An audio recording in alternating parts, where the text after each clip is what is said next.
একেবারে কম সময়ে সহজ পদ্ধতিতে আলু ও ময়দা দিয়ে এই রকম লোভনীয় স্ন্যাক্সটা বাড়িতে একবার তৈরি করে দেখুন। বিকেলের নাস্তায় বেশি কিছু বানাতে না ইচ্ছে করলে হাতে একেবারে কম সময় নিয়ে এই রকম লোভনীয় একটি স্ন্যাক্স বানিয়ে নিতে পারেন। তাহলে আসুন আজকের এই সহজ রেসিপিটি দেখে নিন। নমস্কার বন্ধুরা, সাথী কিচেনে আপনাদের সবাইকে স্বাগত জানাই। দারুণ স্বাদের লোভনীয় এই মুচমুচে স্ন্যাক্সগুলো বানিয়ে নিতে প্রথমে ময়দাটা মেখে নিচ্ছি। একটি বড় বাটির মধ্যে নিয়ে নিচ্ছি মেজারিং কাপের হাফ কাপ ময়দা, আর এর মধ্যে দিচ্ছি 1/4 টিস্পুন লবণ, আর দিচ্ছি 1 টেবিল চামচ সাদা তেল। সব কিছুকে ভালো করে একসঙ্গে মিশিয়ে নেব।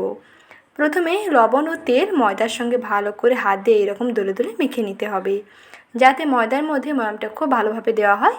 একটু খেয়াল রেখে এরকম কিছুক্ষণ মেখে নিই, তারপরে নর্মাল জল দিয়ে মেখে একটা ডো বানাবো। সাধারণত আমরা যেমন রুটি পরোটার জন্য ডোটা তৈরি করি, ঠিক তেমন করে ডো তৈরি করতে হবে। ডো একেবারে শক্তও হবে না, আবার একেবারে নরমও হবে না। দেখুন মাঝামাঝি এরকম একটা ডো তৈরি করে নিয়েছি।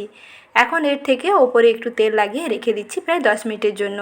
আর ময়দার ডো তৈরি করে একটু 10 মিনিটের জন্য স্ট্যান্ডিং টাইমে রেখে দেবেন। দেখবেন ডো আগের থেকে আরও সফট হয়ে যাবে আর ওপরটা একেবারে ড্রাই হবে না। ময়দার এই ডোটাকে একটি ঢাকনা দিয়ে ঢেকে রেখে দিচ্ছি, আর এদিকে আলুর পুর তৈরি করে নেব।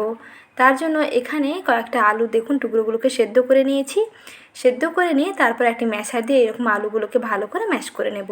একটি কাঁটা চামচের সাহায্যে ম্যাশ করে নিতে পারেন, যেটা সুবিধা হয় সেটাই করে নেবেন। আলুগুলোকে প্রথমে ভালো করে ম্যাশ করে নিয়ে এখানে যে আলুর পুরটা তৈরি করব তা কম সময়ে কী করে তৈরি করবেন সেটাই রেসিপিটি শেয়ার করছি। প্রথমে দেখুন কড়াইতে সর্ষের তেলের মধ্যে একটি শুকনো লঙ্কা একটু ভেজে নিচ্ছি। শুকনো লঙ্কাটা একটু লাল করে ভেজে নিয়ে তারপরে এর মধ্যে দিয়ে দিচ্ছি কুচনো পেঁয়াজ। শুকনো লঙ্কা এবং পেঁয়াজগুলোকে একটু লাল করে ভেজে নিচ্ছি। এই নাস্তাগুলো বানাতে কাঁচা পেঁয়াজ না ব্যবহার করে এরকম পেঁয়াজটাকে যদি একটু ভেজে নেওয়া হয় আর তার সঙ্গে যদি একটু শুকনো লঙ্কাটা একটু ভেজে নেওয়া হয়, তাহলে এর সেন্টটা দেখবেন দুর্দান্ত হবে। দেখুন এইরকম একটু ভেজে নিলাম। এখন এই ভাজা পেঁয়াজ এবং শুকনো লঙ্কা একসঙ্গে এই আলুগুলোর সঙ্গে মিশিয়ে নিচ্ছি। এইভাবে নাস্তাটা বন্ধুরা একবার বাড়িতে বানিয়ে দেখুন, খেতে দেখবেন দারুণ লাগবে।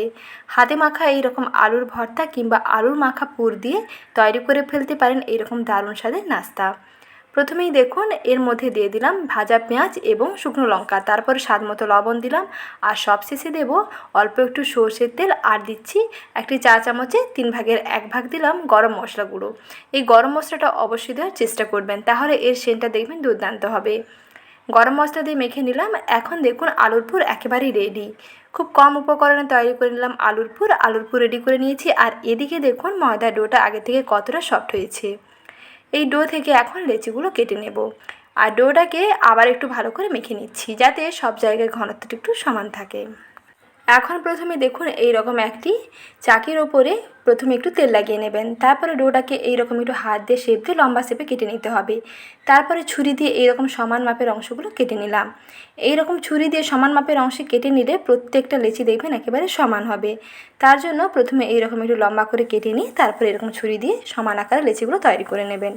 প্রথমে একটু দেখুন শুকনো আটা ছড়িয়ে নিয়ে তারপরে একটি রুটি তৈরি করে নিচ্ছি। সাধারণত আমরা যেমন বাড়িতে প্রতিদিনের জন্য রুটি তৈরি করি, ঠিক তেমন করে রুটি করতে হবে। এভাবে এক এক করে সমস্ত রুটিগুলো তৈরি করে নিচ্ছি। আর এই স্ন্যাক্সগুলো বানাতে একটি রুটিতে হবে না, দুটো করে রুটি তৈরি করতে হবে। দুটো রুটি একসঙ্গে তৈরি করে নিয়ে তারপরে দেখুন স্ন্যাক্সগুলো বানাতে হবে। প্রথমে একটি রুটির ওপরে দিয়ে দিচ্ছি 1 চামচ তেল। তেল ভালো করে রুটির ওপরে পুরো স্প্রেড করে দিলাম। এই রকম নাস্তাটা বানালে, অর্থাৎ এই রকম যদি আপনি স্ন্যাক্সটা বানান, তাহলে স্ন্যাক্সটা দেখবেন ভীষণ মুচমুচে হবে। আর এর ওপর থেকে অল্প একটু কর্নফ্লাওয়ার ছড়িয়ে দিলাম। কর্নফ্লাওয়ারের বদলে এখানে আপনারা ময়দাও দিতে পারেন। কর্নফ্লাওয়ার দিলে এটা খুবই মুচমুচে হবে। 1 চামচ কর্নফ্লাওয়ার দিয়ে পুরো ওভারঅল রুটির গায়ে স্প্রেড করে দিলাম। তারপরে যে আলুর পুর তৈরি করে নিয়েছিলাম, সেই আলুর পুর একটু পুরু করে পুরো রুটিটার গায়ে ছড়িয়ে দিতে হবে। দেখুন যেইভাবে আমি বানাচ্ছি এইভাবেই করে বানিয়ে দেখুন, টেস্টও দেখবেন দুর্দান্ত হবে আর খেতেও দেখবেন দারুণ লাগবে। একটি খেলে দেখবেন আর একটি খেতে চাইবেন। যাকেই খাওয়াবেন সেই আপনার দেখবেন প্রশংসা করবে এবং রেসিপি জানতে চাইবে কেমনভাবে বানিয়েছেন। এত সহজে এত লোভনীয় একটি স্ন্যাক্স তৈরি করে নেওয়া যায়। আপনি বাড়িতে না ট্রাই করলে কিন্তু এটা বুঝতেই পারবেন না যে এর টেস্টটা এতটাই দুর্দান্ত হয়। দেখুন তারপরে একটি রুটি চাপিয়ে নিয়ে এরকম হাত দিয়ে একটু প্রেস করে দিলাম। বেশ ভালো করে রুটিটাকে আটকে নিতে হবে। তারপরে একটি ছুরির সাহায্য করে এই রকম 3 কোনা করে ডিজাইনের কেটে নিচ্ছি। আপনারা আপনাদের পছন্দ মতো যে কোনো ধরনের ডিজাইন দিয়ে এখানে কেটে নিতে পারেন। তবে নাস্তাগুলো এইরকম 3 কোনা করে ডিজাইন দিয়ে কেটে নিলে দেখতেও যেমন সুন্দর লাগবে, আর দেখবেন তৈরি করতে খুবই সুবিধা হবে। আর এই রকম দেখুন প্রথমে 3 কোনা করে কেটে নিলাম। এই রকম করে ছোটো ছোটো টুকরো করে কেটে নিয়েছি। এখন এগুলোকে সরাসরি কিন্তু তেলের মধ্যে ভাজবো না, তাহলে এর ভেতর থেকে পুরটাও বেরিয়ে চলে আসতে পারে আর ওপরটা একেবারে লুচির মতন ফুলকো হয়ে যাবে। তার জন্য এইরকম দেখুন হালকা করে ওপরে এরকম একটু কাট লাগিয়ে দিচ্ছি, যাতে এগুলো লুচির মতন ফুলকো হবে না কিন্তু খুবই ক্রিস্পি হবে। আর ছুরি দিয়ে এই রকম হালকা করে একটু কেটে নিলে এটা দেখবেন খুবই ক্রিস্পি হবে আর লুচির মতন ফুলবে না। এখন দেখুন নাস্তাগুলো দেখতেও কিন্তু খুবই সুন্দর লাগছে।